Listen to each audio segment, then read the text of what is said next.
be yourself. Okay. Okay. Okay, well, good morning. Today we will be debating the theme of marijuana legalization with the therapist specialized in addictions, Mario Armando Ramirez, uh, the, the psychotherapist specialized in teens and children, Paulina Bobadilla, and a sociologist, Said Urdiales, as the opposing of the legalization party, and with the sociologist, Rodrigo Moreno, Dr. Hector Jacob, and a patient treated with cannabis, Edgar Federico, as a party in favor. With me, Sue Camilo, as your moderator. Okay, the marijuana legalization trend is spreading throughout the globe, with Uruguay and Canada becoming the first two countries to fully legalize it for medicinal and recreational purposes. In most countries worldwide, marijuana legality policies modeled by the UN Single Convention of Narcotics Drugs Use from 1961 have been made. But cannabis is still illegal in most parts of the world, particularly in Africa, Asia, and Eastern Europe. And with this said, let us begin with the first argument of the opposing team. So I will start with that one.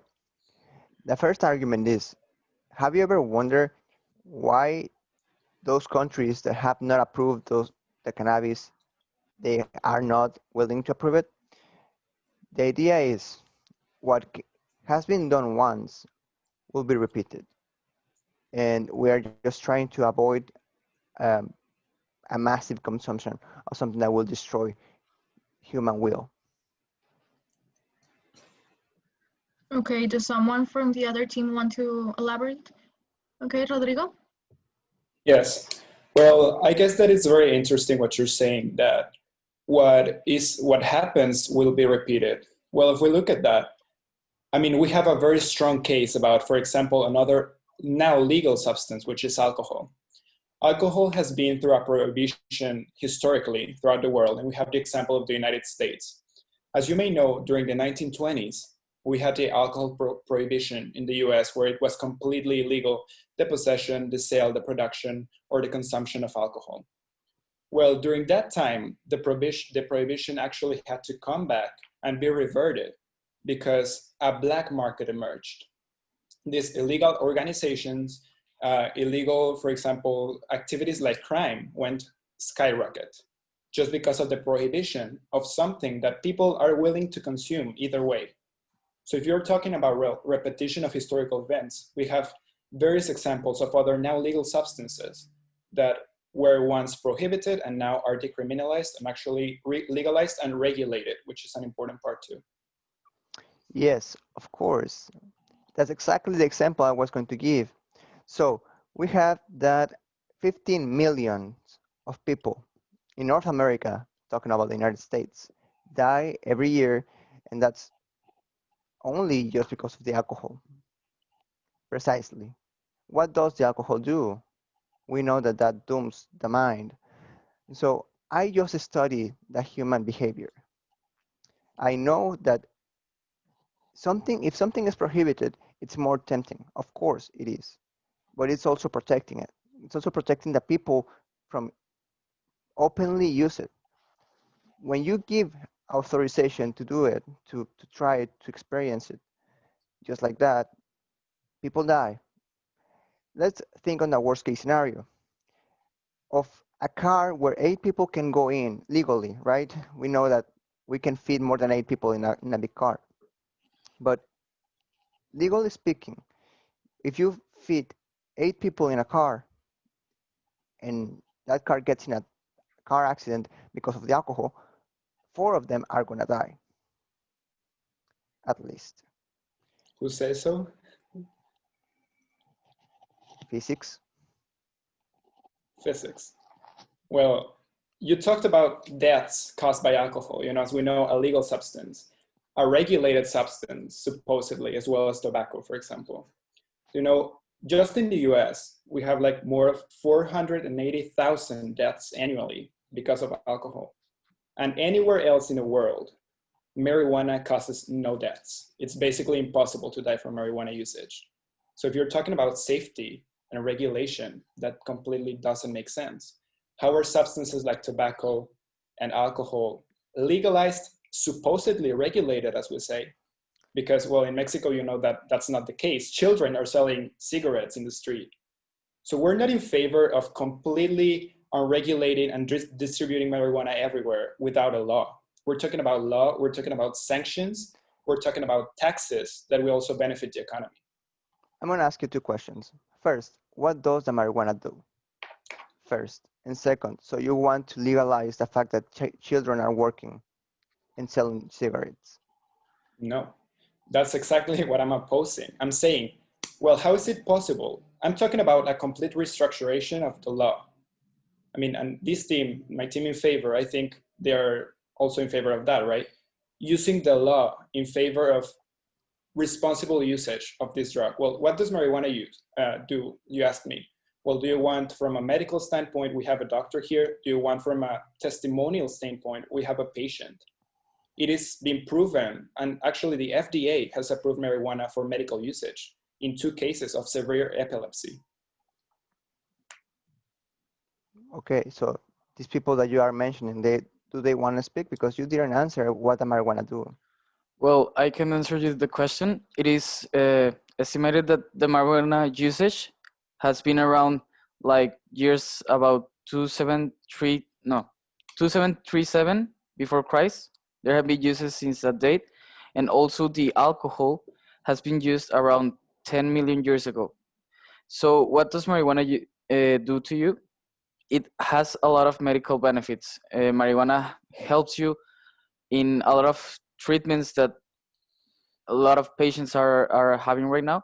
So it helps you relieve chronic pain. It improves lung capacity. It helps lose weight. It regulates and prevents diabetes and a lot of things that any other substance cannot do. Just the marijuana.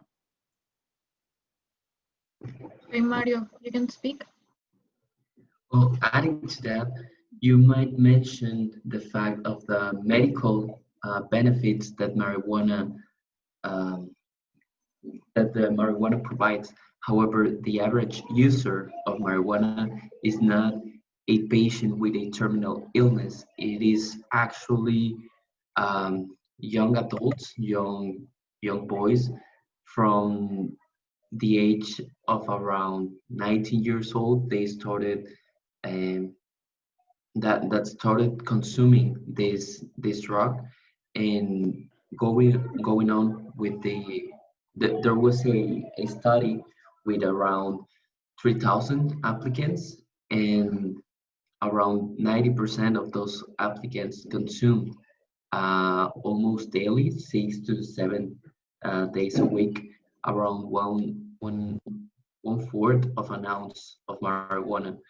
If you consume any type of drug in regularly, you're going to create an addiction.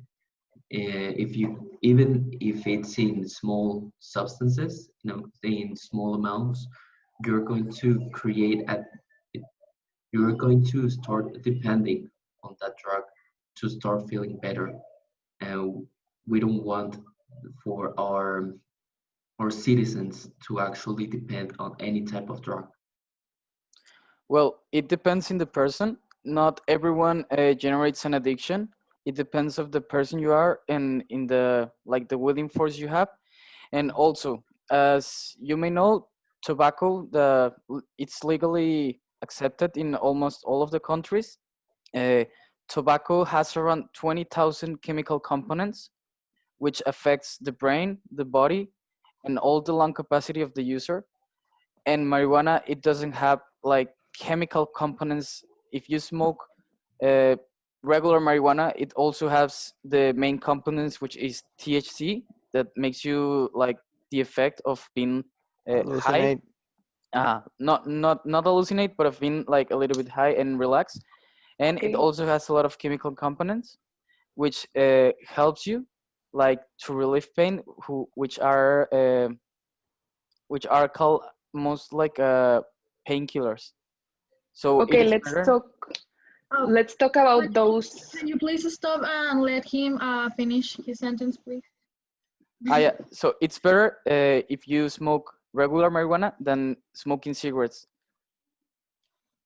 Okay, now you can continue, Paulina. Okay, let's talk about those effects that you just said. Yeah, maybe marijuana does not kill people, and it also may have some good effects, but let's not just forget about all the things bad that can happen from the constant use of this drug. First of all, it has been found in many studies that the constant use of marijuana in early life, such as adolescents or teenagers or childs, is a trigger for schizophrenic disorders. These increase if they have some family history or mother fathers that have had some schizophrenic disorders. And let's not forget about that. And regarding the thing that you said, that the tobacco has like more Chemical bad components. effects on people. People, well, teenagers nowadays are regarding the drug usage as less of a harm. The legalization of drug in some states in the United States has proven that the percentage of teenagers that regard the drug as a risk or as a great risk to their health has been decreased. In 2007, it was 50% of the teenagers saw the drug as a bad thing. But now, like in 2015, it's decreased to 41% of the teenagers. This has greatly impacted the use of the drug in teenagers, and in 2009, the use of it has increased. So there's no point of telling that it has good effects or bad effects, because as my partner Mario said, the people that most use it are teenagers, and there are bad things coming for the teenagers, like schizophrenic disorder. They have more possibilities to present depression and anxiety. Let's talk about that. Well, as Okay, you well, okay, well, I don't think you have paid attention to the sociologist Rodrigo, that he has talked about the legalization, but also the use of policies. And in these policies, the policies are, wait a second, in these policies, well, it is expected for there to be like an age Restriction? an age of restriction for consumption. I think Edgar wanted to speak. Yes. Well, you was talking about it's bad because it can give a schizophrenic and maybe destroy the families, but it can just be to epilepsy too, and it can be reduce the effects of epilepsy and give benefits to a big group of of society.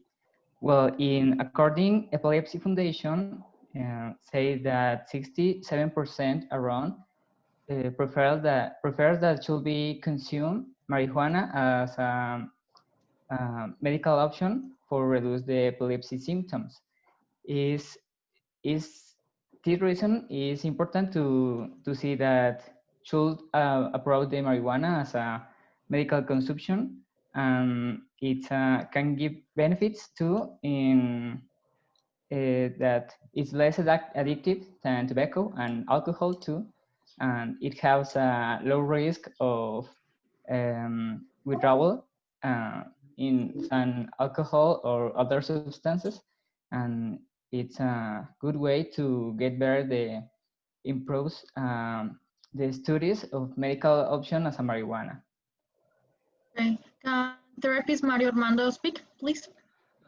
First of all, to debater Hector Hinojosa, and adding on to the point of the policies, you cannot make any policy depending on the willingness of people to either stop consuming or not. It is the duty of the government to actually protect their citizens from actually suffering uh, any kind of death.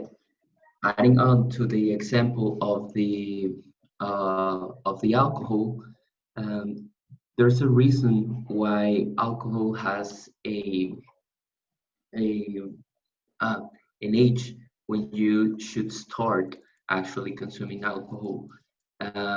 In the United States, it is well known that several states throughout the years had um, different ages where you could start consuming alcohol, and that led to the fact that the teenagers went from the states where the age was higher, where you should be 20 to 21 years old. They traveled to the states where you should be only 18, 17 years old, and this led to a huge increase in the car accidents that happened in the roads, where these teenagers, due to a consumption of alcohol, they caused several crashes and several deaths. That's where my partner Mario actually took that statistic. The fact that we are willing to experiment on the life of these people just because, due to the fact that nowadays the marijuana um, is illegal and it should not be, and it is not open for everyone to be consuming it. We don't want to know how these numbers of these death rates increase. So we should actually not uh, legalize this drug. Okay, can the sociologist Rodrigo speak, please? Well, first of all, you're talking about death rates again. When marijuana has no proven deaths, it cannot cause deaths. But also, I think we agree on something, actually, both That's a teams. fallacy. Can you please let him speak? I think we agree on something, both teams. We both know that like teen consumption of this drug, of any drug by any means, is bad because of the brain development, and also the doctor could also talk later. But we're proposing strong regulation. We're talking about law and age restrictions. If we think about, for example, the same examples, because it's completely logical to follow this standard of criminalizing this drug. If we have, again, alcohol, tobacco, I can recognize that we have problems nowadays, and I think we all can, as like in our country, Mexico. Even if it's legalized, if it's regulated, as I said just a few moments ago, we have children selling cigarettes on the street. We have some places in which minors can buy alcohol, for example. That is true. But the state of this would be way worse if alcohol and tobacco would be criminalized. And if you're talking about this, like keep marijuana criminalized, keep it illegal, then I guess you would be in favor of criminalizing alcohol and tobacco and taking that back, because that causes deaths. And that poses a strong risk a higher risk to teenagers. Because, for example, we can talk about also drunk driving. Marijuana also impairs your mental abilities to drive. But the risk with alcohol is significantly higher, and it's still legal and it's still being sold. And yes, we have problems, but it being the way that it is today, it poses a lesser risk than it if would be criminalized and illegal. Okay, I think the sociologist Mario Said wanted to speak. Yes, please. No. Okay. Sorry for that. Okay. So, there is not a single good thing that has come out of alcohol other than taxes. There is none. There is no good effect other than the release of a pain that comes right after. When somebody goes high on alcohol, it needs more alcohol the day after, so they keep out the hangover. What happens after is that they need more alcohol after, and if they don't consume that, they have a greater headache that they have to go through. Other than the fact of cleaning wounds, alcohol has never proven to give any good reaction on human's body, just as cocaine or as tobacco. As a matter of fact, these plants have not been created to be used in that way, and we see it on the proven behavior of the people. They need it, they look for it, they want it. Why? Because they are addicts to it.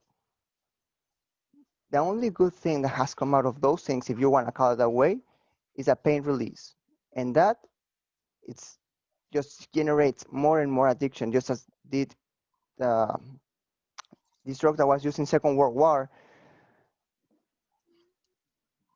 Dude, this thing just killed a lot of people, not by itself, but on the effects it caused.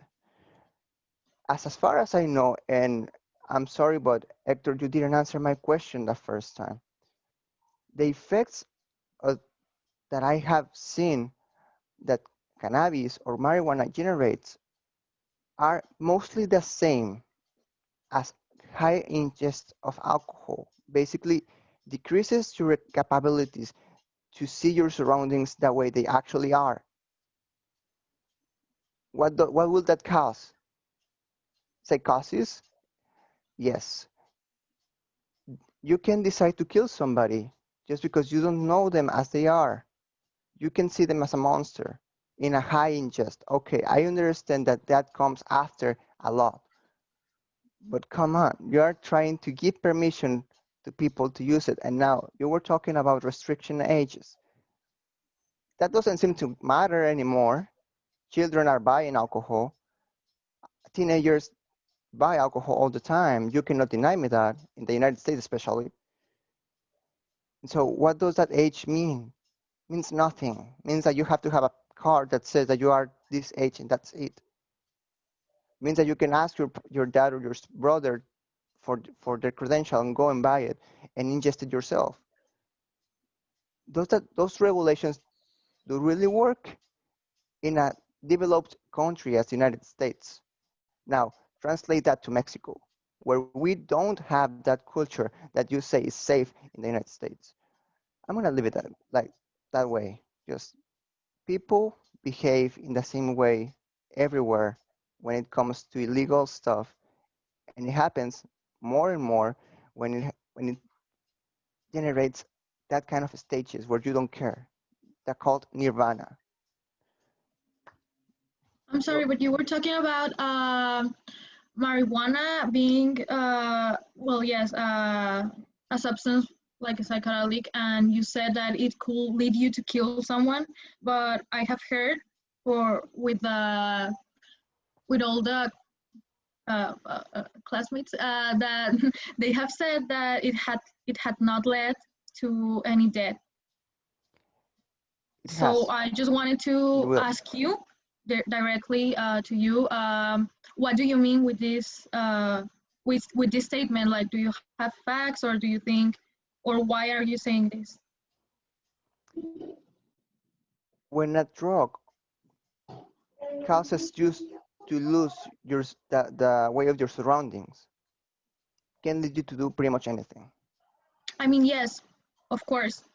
With alcohol, you can do you can do many stuff, and you can kill people by accident or willingly in that time. But what I am asking is, do you have facts that marijuana has indeed killed or got someone killed, even though like accident or OD or murder? Because what I was hearing was that there was no death caused by this drug. Most of the car accidents in teenagers that involve high consumption of alcohol also has involved the marijuana in it. So yes, that same statistic involves both, but was only talking specifically about alcohol because it's the greatest problem there by now. Okay, So yeah. I think Hector Hinojosa wanted to speak, please. Yes. Well, responding to your different kind of questions, it all depends of the people and of the person that is using the well, the substance. You say that alcohol and marijuana is bad and it has nothing good for the health. Well, in some researchers they said that like drinking wine 1 cup a day may have a lot of digestive and beneficial effects in your health, not only in your liver. It also has a good effects in your skin and in your body. It also says they have also said that beer is actually a good alcohol beverage for you to drink, but nothing in excess. It's also the same thing with marijuana. Marijuana has a lot of medical benefits, uh, only if you're using it not in excess. Because if you use like anything in excess, then it will be bad. And you said that marijuana kills people. Well, actually, is the contrary. It is in some researchers they have said that marijuana actually helps treat depression. Marijuana has endocannabinoid compounds that they can be found in cannabis, and they can help in stabilizing moods, which can ease depression. And it also, instead of killing people, it helps saves life. Why? Because most of the depressed people, they kill themselves. So what if they consume a substance that actually helps them fight with their depression, so they don't kill themselves? Okay, thank you. I think it was first sociologist Rodrigo, please.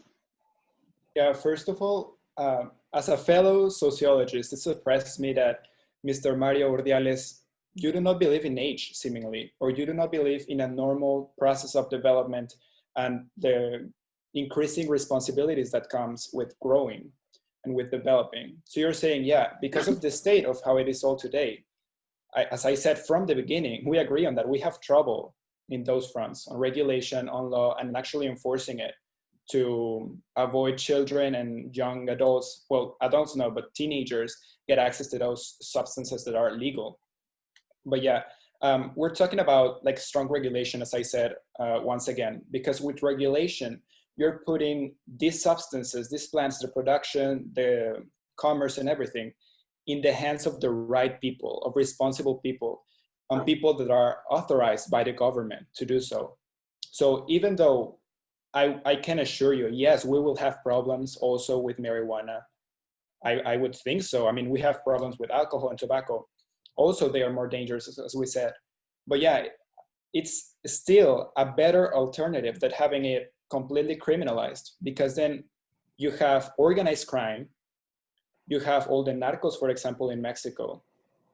And, you know, in mostly, well, here in the South too, but in the north of the country, the Mexican country, you have these small agricultural families that are cultivating marijuana to give it to the narcos. So you have, if you develop really an economic strategy to fast forward the process of actually getting approved for distribution of legal authorization, then you have also a lot of economic benefits. And you may know that this week, actually, another time it's being debated in the Congress of the nation, the actual decriminalization and legalization of marijuana for recreational usage. Last year in 2019, the Supreme Court of the Mexican country, it declared that the prohibition of marijuana was unconstitutional. It's as simple as that. I mean, really, a person today that, for example, a patient like Edgar, if he needed, or if he needs some medicine with compounds of cannabis here in Mexico, he could go and make an appeal to the authorities, and he would need to be granted a permission to do so because it's unconstitutional. I mean, there's no way back. Basically, we're going forward as all the countries in the world are gradually moving forward to the decriminalization of marijuana. So I guess there's no better argument than that. Okay, thank you. Can the psychotherapist Paulina Bobadilla speak up, please? I want to address many of the arguments you just presented as a team. First of all, responding to Dr. Hector, that said that marijuana is usually used to have a relief in patients who have depression. Yeah, that may be true, but one of the maybe causes of their depression may be the early use of this drug. As I said before, using marijuana in early stages of your life, such as teenagers or even child, leads to an increase of 5%, 5 times more a probability of you developing both depression and anxiety. So there's just like a bandwagon effect. You're using it, then you develop depression, and then you are using it again to relieve your depression. So there's not really a positive effect in that regard. Second of all, you're saying that all your arguments or some of your arguments are based on the fact that we already have legal drugs such as alcohol or tobacco. Why is this an example of a good or like an example way? That shouldn't be a thing, because these legal drugs already have major problems, such as the killings from the automobilistic mistakes or such things that we already mentioned. Tobacco leads to maybe lung cancer. There are so much worse effects from these legal drugs. Why are we wanting to make another drug legal and maybe increasing collateral damage? That's my question. What? Yeah, I know we are talking also about medical marijuana and all the positive effects it has, but we're basing our arguments, or your arguments, in legal drugs that already have major effects. Like the negative effects are way bigger than the positive effects. Regarding the economy and the drug cartels, the percentage of marijuana sellings in the narco or in the cartels is really low. They don't really sell much marijuana. They are more hard drugs or even chemically. So I don't believe that there will be a much more increase in our economy based on marijuana legalization. Thank you. Okay, can Edgar please speak? Yes. About the consumption of teenager ages of marijuana, that's why the constitution must be renewed, and it's try to fix that.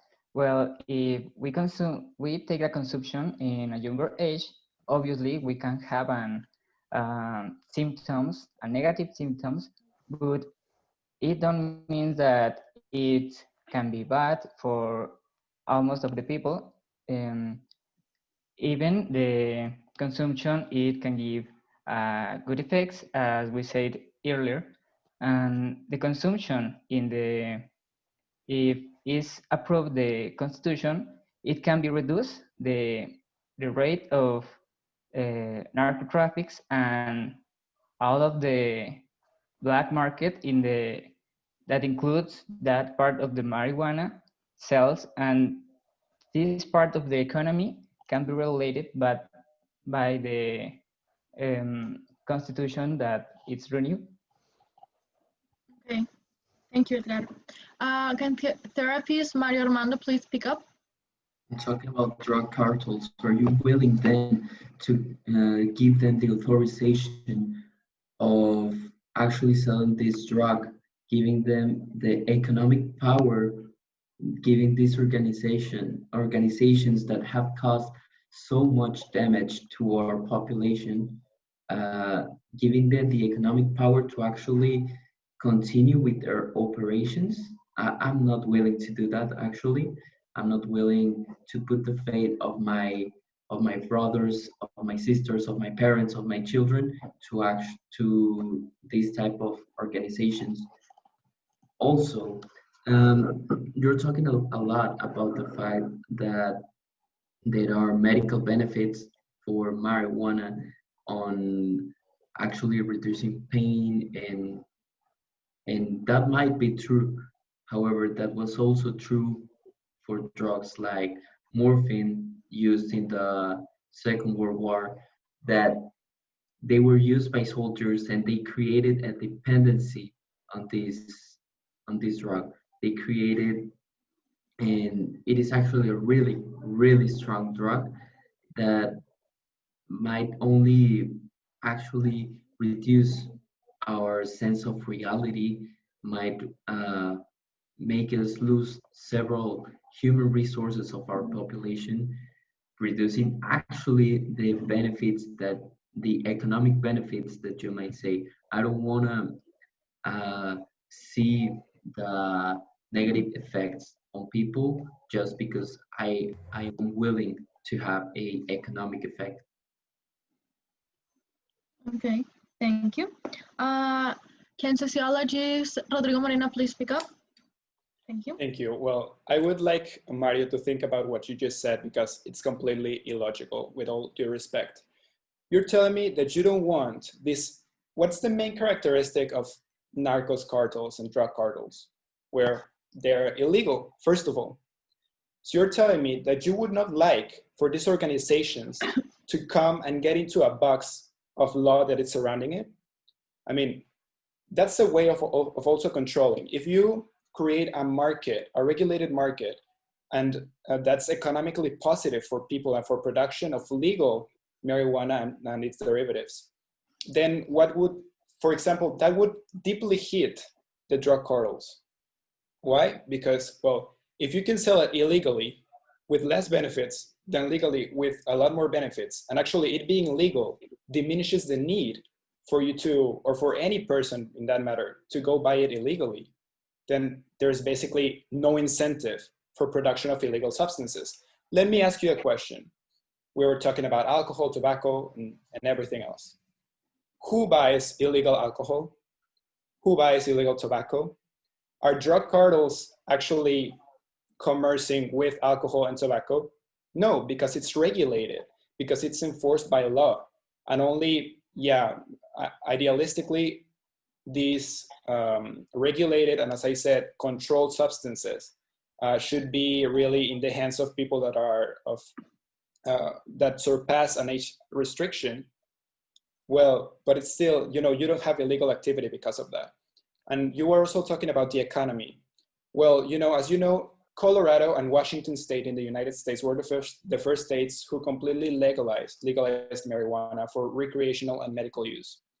Well, in 2016, the market in the United States for marijuana was of $7.2 billion in just revenue. I'm not talking about just the ingress of money. I'm talking about revenue because of all the economic activity, plus millions of dollars in taxes that benefits the government. And it is estimated that if the whole country legalizes it, by 2025, you could see revenue of around $24 billion, which is a complete boost in the economy. And you were talking about teenagers and how they supposedly are more vulnerable when it's legalized. Well, that has proven otherwise in, again, Colorado. 2 years after it was legalized, the usage of cannabis of people from 12 to 17 years old decreased by 12% in just 2 years of legalization. That's a statistic that you can consult online, and it was done by the Washington University School of Medicine. So there you have it. Okay, thank you. I think Dr. Hector wanted to speak up. Yeah, well, adding on to what said my partner Rodrigo Moreno, the market works like this. If you have like higher demand, the prices go lower, and if you have lower demand, the prices go higher. So actually, as my partner Rodrigo was saying, if you prohibit drugs, uh, you will cause the narcos and all that stuff to grow like in a certain way. And if you legalize all of their drugs, they will lose like their whole business. Why? Because they commercialize illegal drugs, which it is estimated that a narco like gains around $9 billion with that market. An example, Pablo Escobar or Amado Carrillo, or a lot of narcos that have been having their empires, and all of that empires engage the violence and killing of people. So if you actually take away that empire from them and legalize their drugs and making having them a lot of competition, like good competition of honest people and good entrepreneurships, you will help to reduce the problems of narco traffic. Okay, thank you, Hector. Can therapist Mario Armando please speak up? First of all, the US is not Mexico. The United States population does not work the same way as the Mexican population. However, that might be an argument that my partner Mario Ordiales might develop on earlier. You, Dr. Hector, just mentioned legalize all of the drugs of the drug cartels, which is totally nonsense. And as my partner Paulina Bobadilla previously mentioned, the actual revenue generated from the drug cartels made by marijuana is just around 15 to 26%, depending on which drug cartels you're talking about.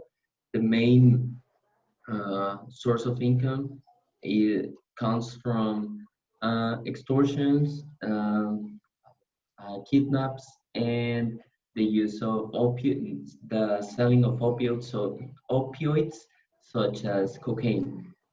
You're talking about just regulating and generating a market to just a small part of these illegal and bad businesses for our society, which is you're only just gonna increase the revenue without actually stopping the rest of the trouble and the damage they are causing to our civilization. So no, talking about drug cartels in this table, in this debate, is not about yes, you're going to totally stop them. You're not going to stop them by legalizing marijuana. You're just going to increase their source of income and just make one of these sources legal. Okay. Thank you. Can therapist Paulina Bobadilla please speak up?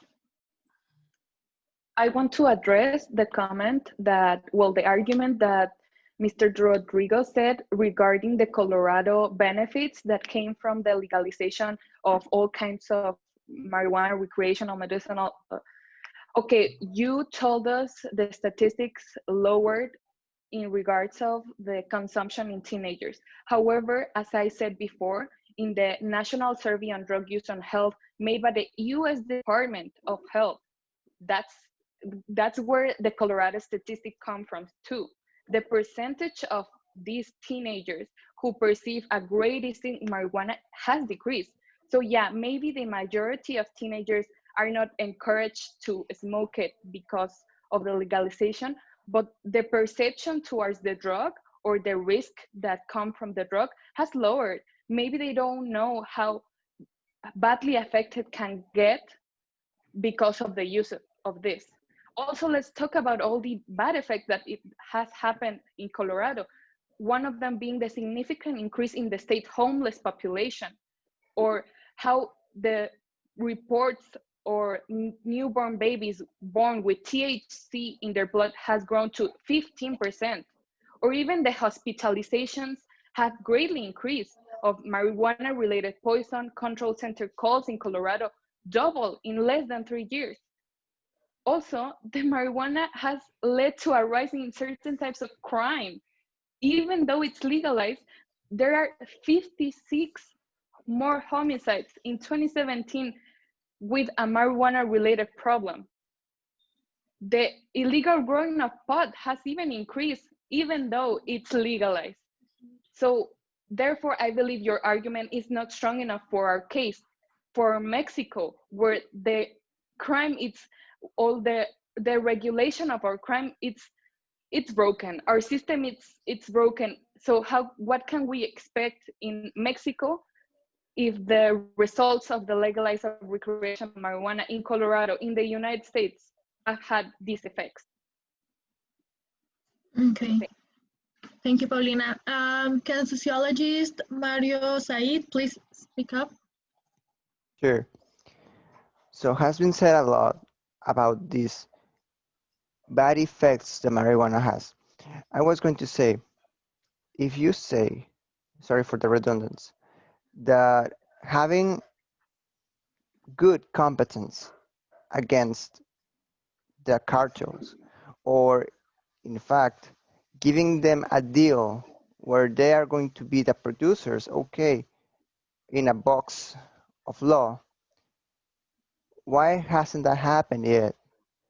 Why, after more than 20 years that we know it has been longer than that, has nor them or the government tried to make an agreement? Because first off, it has and it hasn't worked. First. Second, you say that they will have more benefits, but they think otherwise. In that case, why would they accept something where they see they are losing? Also, they are losing. We have been speaking about the 15 to 20% to the 100% of the sales of the marijuana being taken from them. You think they're gonna like that? You're creating competence, okay, good competence, okay. What happens to that competence? We all know that when there is competence, there is war between their competences. So when a cartel wants to wipe out another cartel because they sell the same drug or they are taking away their customers, there is an inside war. We have seen that in South America, where all these other people that you mentioned are actually at, the people that were selling, that colluded with the crime, organized crime, to sell the marijuana freely in some areas. It hasn't worked. It hasn't worked, and that's the kind of examples that we have of dealing with the narco traffic and illegal stuff. They are illegal for a reason, and regardless of making it legal or not, we're talking about the welfare of the people. Most people, and a lot of teenagers especially, have proven to have self-destructive behaviors. When you give them a tool to increase such, what's going to happen? You, as a sociologist, you know that a behavior can be replicated and most likely will be replicated. You were saying that in most people, the marijuana does not have that effect. We have seen through history that the people that has used it has lost their mind in most cases. So you are saying that in most people it doesn't have bad effects. I say the opposite regarding all the behavior. When you overuse something, as you were saying, in excess, everything is wrong. And you tell me, who hasn't exceeded the limit of alcohol? Of those who have permission to use it, who hasn't exceeded? Of all those who that use alcohol, who hasn't exceeded before? Like they might stop after they have an accident, after they see the repercussions. They see, okay, wait, I better don't do that much, and then they put a stop to themselves. But it's not law who stops them, it's themselves, the behavior that they learn based on their experiences. So you are exposing them to have to experience the excess of something, the effects of an excess, to stop. The regulations will do nothing, because if you want to do something, you will always find a way to do it. We can see that in school. When you want to copy, you find a way. It doesn't matter how much the teachers want to stop it, how much the schools want to stop it. They will find it. They will do it because it's a need. You are giving them just an easier way to get their needs done, and that's gonna cause more and more and more. It's something that cannot be stopped. If we end legalizing marijuana in the whole world, we will see that what couldn't be stopped was just accelerated. Behavior replicates, and that's something I want you to understand. if you let this happen, will end in extents that we do not comprehend. I'm not saying that marijuana will end the world. I'm saying that this is just a step in a domino effect that will lead to worse things that we haven't even discovered. I know this is gonna happen because it has happened before. Humans do that in anything. Things that shouldn't be weaponized were weaponized. Things that were not supposed to be medical were, well, pardon. Something that was supposed to be medical, such as the cocaine, the plant of the cocaine, was transformed and corrupted to what we know now as a drug that is really, really dangerous. Who says that the same people will not do the same thing with this other plant? You say it's good, and it might be good because it has been created good, but humans will always change the nature of things as we have done with other things. We are trying to recreate and transform wheat. And not saying that that's bad. I'm saying that there are other things that people change in order to make it worse than they are. And that's my final statement. Behavior like these ones will be always replicated. And we're only accelerating it as we accept this other drug to be included, regardless of the economic benefits. Besides, we know Mexico's government is not going to apply it in roads. Come on, that money is not going to go to the people. Not now. And that's my final statement. Okay, thank you, Mario. I'll actually like Edgar to tell us a little bit about his experience about a patient, since sociologist Mario Said was talking about the effect on people, and I think patient Edgar could enlighten us a little bit about his experience and with the surroundings of other patients using medical marijuana, please. Okay, well, the first of nothing, the medical alternatives that the Epilepsy Foundation gives is that as a marijuana, as an option, as a first option, because other type of medicaments of medicinal substances, it could be give to the people second symptoms, as a bad symptoms like a lot of depression or illness, or even the less of the hunger of appetite. We the medical statements of the patient between the physicians and patients is that given exactly quantitative of the marijuana that it's given for the patient. So it allows to the people to develop and continue the life as a normal life. So it's a good way to start to develop the scientific studies for the as a medical option. Okay. Thank you, Edgar. Can sociologist Rodrigo Moreno contribute, please? Yeah. First of all, I'd like to answer to the final statement because I think it deviated a lot from the topic. But to touch a little bit on it, to put the final note on narco trafficking, on narcotics, the government has never tried to make an agreement regarding legislation of drugs, because that's not something that you're going to ask them.